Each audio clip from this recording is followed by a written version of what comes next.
Next अपन अब बात करेंगे डिहाइड्रेशन की।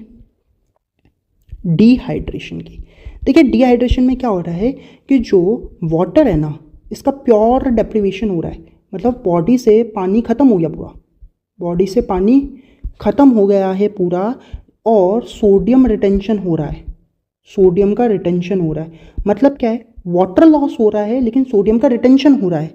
Loss of water without loss of sodium, उसकी वजह से डिहाइड्रेशन होता है, उसकी वजह से डिहाइड्रेशन होता है। ठीक है, अब इसके क्लिनिकल फीचर्स क्या क्या होंगे अपने को वैसे ही पता है। बहुत ज़्यादा प्यास लगेगी, बहुत ज़्यादा प्यास लगेगी, मेंटल कन्फ्यूज़न अपने को देखने को मिलेगा, मेंटल कन्फ्यूज़न देखने को मिलेगा, फीवर देखने को मिलेगा, और ओलिगोयूरिया की कंडीशन देखने को मिलेगी। This will be the clinical features of the dehydration. अब इटियोलॉजी क्या क्या हो सकती है, किन रीजंस में अपने को ना देखने को मिल सकता है डिहाइड्रेशन। तो कुछ गैस्ट्रोइंटेस्टाइनल एक्सक्रीशन, मतलब अगर बहुत ज़्यादा वॉमिटिंग हो रही है तो डिहाइड्रेशन हो सकता है। डायरिया में आपको डिहाइड्रेशन हो सकता है।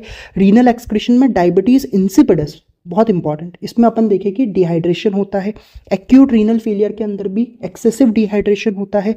ब्लड या प्लाज्मा का लॉस हो रहा है, जैसे कि बहुत सीवियर इंजरी हो गई, चाइल्ड बर्थ के कंडीशन, एक्सीडेंट्स की कंडीशन, तो उसमें भी डिहाइड्रेशन होता है। और अगर स्किन के थ्रू लॉस हो रहा है, जैसे कि हाइपरथर्मिया की कंडीशन के अंदर, तो डिहाइड्रेशन हो सकता है।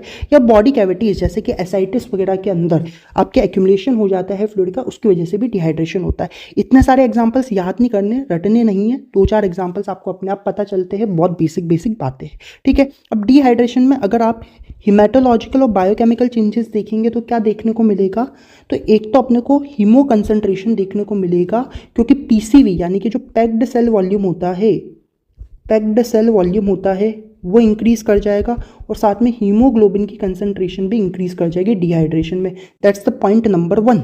दूसरा अपन देखें तो ब्लड यूरिया जो होता है वो बढ़ जाएगा, और सोडियम के लेवल्स जो होते हैं सीरम के अंदर वो भी बढ़ जाएंगे, क्योंकि वाटर का यहाँ पे क्या हो रहा है, लॉस हो रहा है, लेकिन सोडियम का रिटेंशन हो रहा है, तो सोडियम के लेवल बढ़ेंगे। और तीसरा अपन कह रहे हैं कि डिहाइड्रेशन से शॉक हो सकता है, ये इंपॉर्टेंट है। जब अपन शॉक पढ़ेंगे तब अपन समझेंगे कि डिहाइड्रेशन की वजह से भी शॉक हो सकता है। तो ये तो अपन ने बात करी डिहाइड्रेशन की, पानी की कमी हो गई।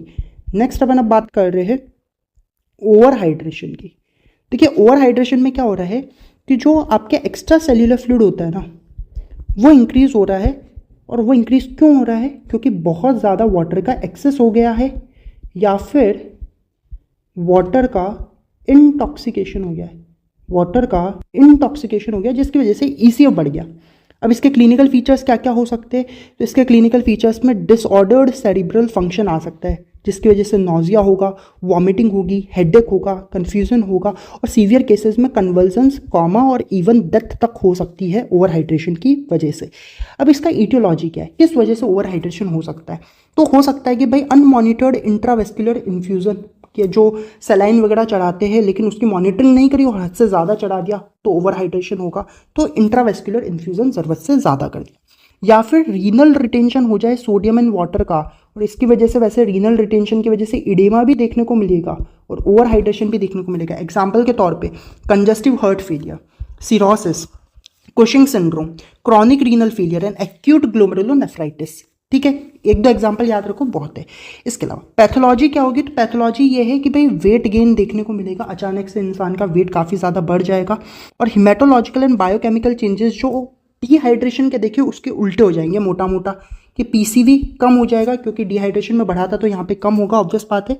और प्लाज्मा इलेक्ट्रोलाइट्स जो है, प्लाज्मा इलेक्ट्रोलाइट्स का जो अमाउंट है वो भी कम होगा, और प्रोटीन्स का अमाउंट भी कम हो जाएगा, प्लाज्मा प्रोटीन भी कम हो जाएंगे। तो ये है। अब डिहाइड्रेशन ओवर हाइड्रेशन इतने ज़्यादा इंपॉर्टेंट नहीं है एग्जाम पॉइंट ऑफ व्यू से, लेकिन मैंने फिर भी आप लोगों को बताया एक बार, ताकि आपको आइडिया रहे, कभी कोई क्वेश्चन आ जाए तो आप बड़े आराम से कर सकते हैं। ओके, नोट्स थोड़े टाइम में टेलीग्राम चैनल पे अपलोड कर दिए जाएंगे। So guys, that was all about today's lecture. If you found this lecture useful and helpful, then do like, share and subscribe the channel. Thank you for watching.